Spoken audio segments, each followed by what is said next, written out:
Where would you like me to begin? Your name. This is Bo Crane.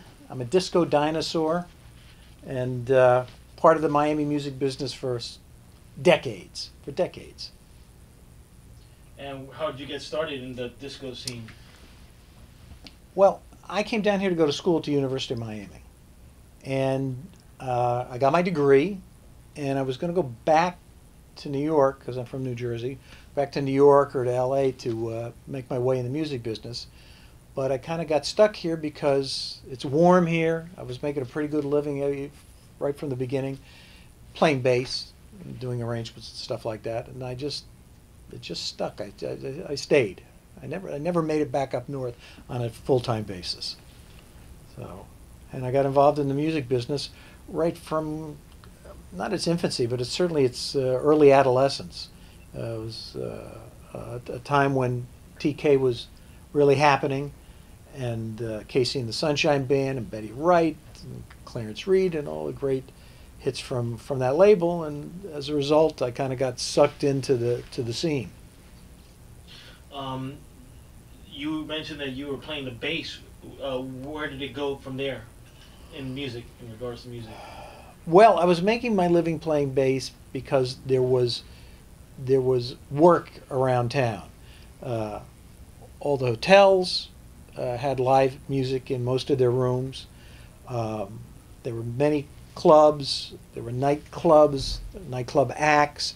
So in addition to playing bass in bands and combos, I would also arrange for some of the acts, and got to the point where I was arranging for some national acts like the Platters and things like that.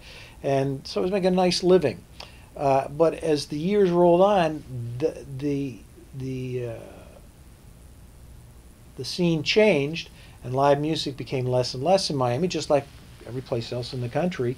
And disco was coming to the fore, and that was the other thing that I was doing. I was a disc jockey, both at first on the radio. I was the disc jockey and morning man at WEDR 99 Jams.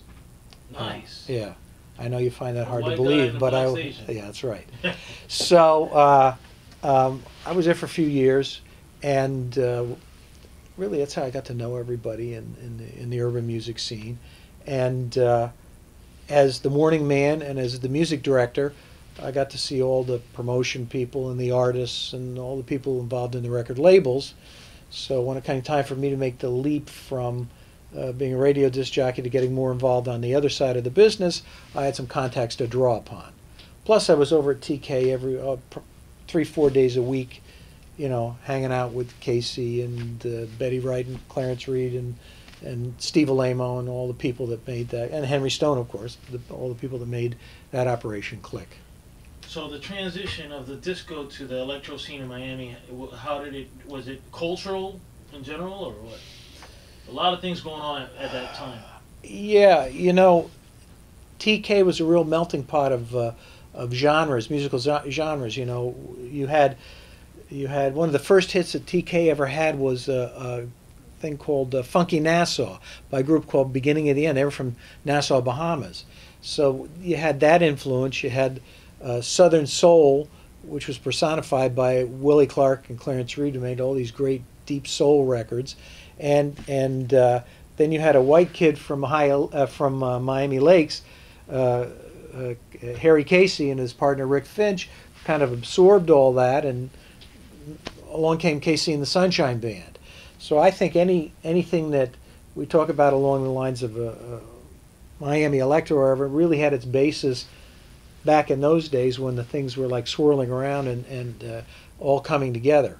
That's not to say the stuff that TK put out was the electro stuff, but certainly the different styles that came together were typical of what happened in Miami from the 70s up to today. Right now you have Pitbull, who is a big rapper who incorporates reggaeton and other different Latin influences into his rapping. Now, in that time when disco, I guess, was going more into the electro scene in Miami, what was the style and what happened to your career at that time? Because I know that you're involved with labels and stuff.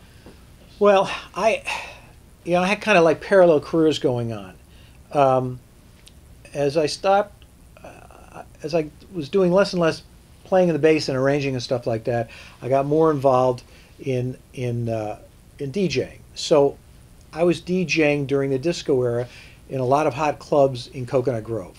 I was the DJ at Honey for the Bears, at the Mutiny, at the Wood McCoy, and these were very hot clubs in their day. And because of my previous experience in radio, all the record promoters knew me, so they would bring me the latest records to play in the clubs because the clubs were beginning to break records to radio. And because of that, the other DJs in town, and believe me, there weren't many in those days, would come to me to get their records.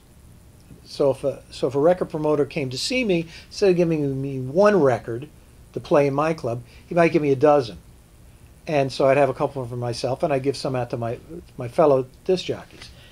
And that evolved into the Florida record pool because I saw two things happened.